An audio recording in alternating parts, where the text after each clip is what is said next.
Andrew George Scott was born in County Down, Northern Ireland to middle-class parents Thomas and Bessie in 1842 or 1843, depending on your source. Scott had a younger brother named Thomas William, and his father was a minister for the Church of England, and likely impressed the idea upon his sons that it was good, honest employment. Not a great deal is known for certain about Scott's early life, apart from that he studied civil engineering in London and later fought in the Maori Wars in New Zealand. There's also been suggested that he fought for Garibaldi's Red Shirts during the Second Italian War of Independence, and possibly even signed up with the Union Army in California during the American Civil War. Scott ventured to Australia in 1868 and immediately sought work in the Church of England, and that is where we begin our journey. Bacchus Marsh is located in the state of Victoria, a little under 60 kilometres north of Melbourne. It is a town that loves its history and even has its own heritage trail. Along that heritage trail you will find, perched on a hill next to McDonald's, the Holy Trinity Anglican Church. It was here in the late 1860s that Andrew Scott had his first placement as a lay reader for the church. The handsome stone building that occupies the site now is actually a product of the late 1870s.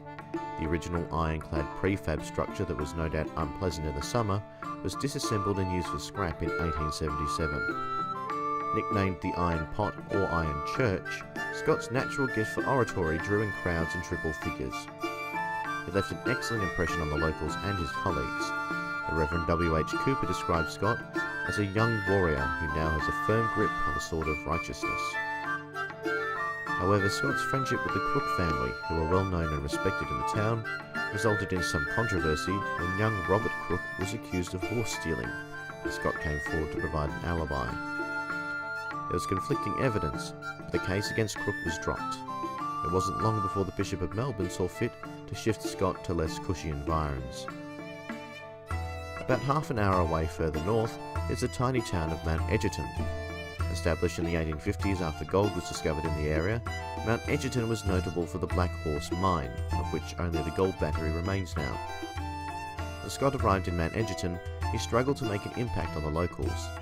His church was situated on the main road with all of the other important buildings, but almost nothing from that time remains. This created an unusual difficulty. How can one examine the location of one of the most notable criminal incidents in bushranging history if the buildings no longer exist and there's nothing around to indicate where they were? Luckily for me, I'd done some research before I got into the town. Using this etching from the 1890s, I was able to ascertain the general layout of the main road where the town was at its peak. Here you can see on the right are some buildings with distinctive architecture, one of which is clearly a church. In the background can be seen the tower from the Black Horse mine. Now, this is the view one has of the main road in 2017.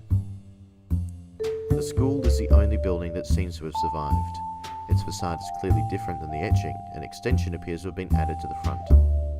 The building next door to the school is now a private residence, but until 2010 it was a general store. In fact, according to this Wikipedia entry, surprisingly the most useful information I could find, the original building that housed the London Chartered Bank occupied this site until in the 1990s it was demolished to build a general store, laundromat, liquor store and a fish and chip shop. If we look at the etching again, we see what is obviously a church based on the steep roof and crucifixes on the steeples. This being the case, it can be deduced that the residence on the corner opposite the former general store must have been the site of the church before it was demolished. There was a final important clue: the tower. A little further down from Main Street was Black Horse Lane. If you follow the lane all the way down, you will reach Mount Egerton Gold Battery. The battery would have been a part of the mine where the tower was when the etching was done. Given the location of the battery in relation to the general store, it is very clear that the tower would have been exactly where it is in the etching, and thus reinforcing that we were in the right place. Suddenly the narrative of the Mount Egerton bank robbery starts to become rather strange.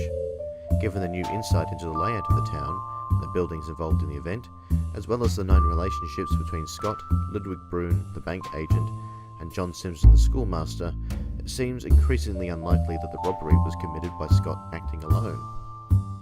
But for now it was time to head home. So we did.